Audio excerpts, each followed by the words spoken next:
esta unidad de nuestro curso Introducción a los Estudios Teológicos se dedica a la teología contemporánea, principales doctrinas y exponentes. El caso que nos ocupa es el siguiente. La teología contemporánea es resultado básicamente de la negación y reacción ante la teología liberal, por un lado, y del idealismo ontoteológico del siglo XIX, por otro. Experimenta un giro escatológico que constituye una de sus principales características y procura retomar la dimensión mística de Dios y de la relación Dios-hombre, reafirmando también la divinidad de Jesús, que había quedado puesta en entredicho e incluso completamente negada en la paradójicamente teología cristiana liberal del siglo XIX, en gran parte de ella. Eso nos conduce a tres cuestiones fundamentales. La primera, ¿qué se entiende por teología contemporánea?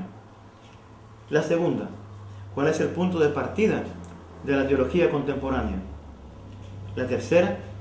¿cuáles son las principales problemáticas que ocupan a la teología contemporánea y cuáles son sus principales exponentes? La teología contemporánea se define en parte como reacción, decíamos, a las tendencias liberales del siglo XIX. Ya habíamos referido el caso de teólogos como Harnack, como Hermann, que llegan a plantear la importancia básica del conocimiento del Jesús histórico, que se llega a concebir como la encarnación de alguna manera de los ideales que la humanidad puede concebir respecto de sí misma y que se convierte en un referente para el cómo actuar, pero pierde por completo su dimensión metafísica, su dimensión escatológica y por supuesto su dimensión soteriológica, salvífica, en el sentido de una restauración del cosmos, de una eliminación de la imperfección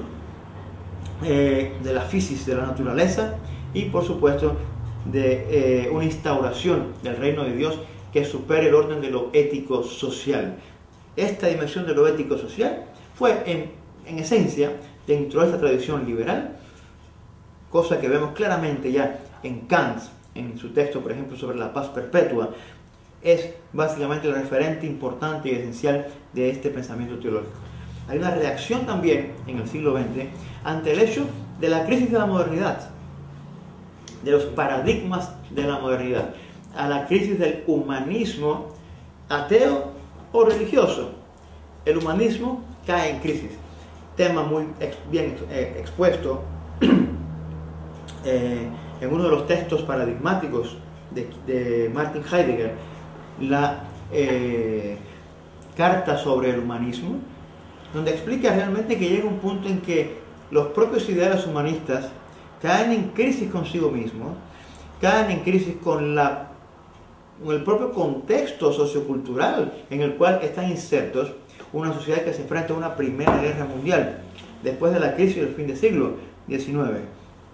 La pobreza del capitalismo monopolista de Estado que se instaura en todos los países europeos. Se enfrenta a una segunda guerra mundial. Ve culturas que habían sido paradigmas de la tradición, precisamente del pensamiento de la Ilustración, como es la cultura alemana, en plena crisis, después produciendo tanto Alemania como Italia, que también era un referente en el nacimiento de esa nueva dimensión que coloca al ser humano en el centro de la percepción y del pensamiento, convertidos en el foco de una de las formas ideológicas más agresivas, más extremas y más, digamos, exterminantes que haya existido sobre la tierra, que es la forma del fascismo-nazismo. Frente a todo este elemento,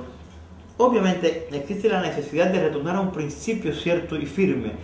de recobrar la autenticidad de la experiencia del misterio, de buscar nuevamente la posibilidad de la salida a la trascendencia del ser. Y por ello, un personaje, un joven pastor de nombre Karl Barth, hace un comentario que deviene después libro en el 1919 a la carta de Pablo a los Romanos. Este comentario se considera el elemento que genera el giro fundamental a la teología contemporánea. Los presupuestos inmediatos de esta teología son precisamente el retorno al misterio de Dios. Dios es lo otro, lo totalmente otro. Es Dios, no Dios hombre, es Dios, no Dios objeto de conocimiento, es Dios, es misterio. Y en esa dimensión genera Karl Barth su dialéctica negativa y su concepción de Dios, que si bien lo lleva a un grado extremadamente alejado del orden de lo social, reabre precisamente el tema que va a ser después fundamental dentro de todo el pensamiento teológico contemporáneo, que es el tema de lo escatológico. Entre las principales teorías escatológicas, ya habíamos referido en otra unidad a pensadores como Albert Schweitzer, que define la llamada escatología consecuente, a pensadores como Dodd, que habla de la realized eschatology, de la escatología realizada. Según él, después de Pentecostés ya estamos en el orden escatológico y no hay un segundo advenimiento de Cristo, en tanto que ya se produjo en Pentecostés. Hablamos, por ejemplo, de personajes como Florovsky, Kuhlman, Kümmel, que hablan de una escatología inaugurada. Si bien en la escatología consecuente el mundo actual, el tiempo presente, no participa aún del tiempo escatológico, y si bien en la teología realizada el tiempo presente queda completamente identificado con el tiempo escatológico, en este esfuerzo de mediación que constituye la teología inaugurada, la escatología inaugurada, se afirma claramente que ya comienza, sin dudas, el tiempo escatológico, pero aún no se ha planificado. Ya se rozan los círculos, pero aún hay elementos que por supuesto no son coincidentes. Eso es extremadamente importante. Más tarde se desarrollan, por supuesto, teorías en pensadores como Karl Rahner, como Hans-Urs von Balthasar, como Pierre Teilhard de Chardin, como por ejemplo Hans Kuhn, pensadores como el teólogo griego Petros Vasiliadis, que generan desde diferentes órdenes del pensamiento teológico una perspectiva básicamente común, que puede reducirse en los elementos siguientes. Primero, Dios es un misterio absoluto que no puede reducirse al conocimiento científico ni filosófico racional. Segundo, hay que deconstruir toda la mitología del temor, la mitología del terror, la mitología de la condenación gratuita, para ir a una comprensión más profunda y esencial del ser de Dios, que tenga un basamento precisamente en la experiencia del amor de Dios y no en la noción del crimen y el castigo, que se considera como una dualidad todavía representativa de una mentalidad de alguna manera infantil, subdesarrollada dentro del marco de las creencias religiosas. Por otro lado, se desarrolla sus máximas consecuencias el diálogo entre ciencia y religión. Es el paradigma de Pierre Teilhard de Chardin, el cual no trata de comprender la esencia de Dios científicamente, sino al contrario, comprender la ciencia como un momentum y el conocimiento científico como un momentum que conduce a la hominización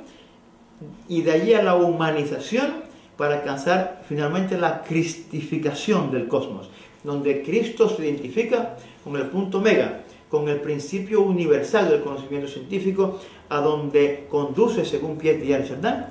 la evolución en total. Se genera y define una noogénesis, un espacio de conocimiento en que la persona,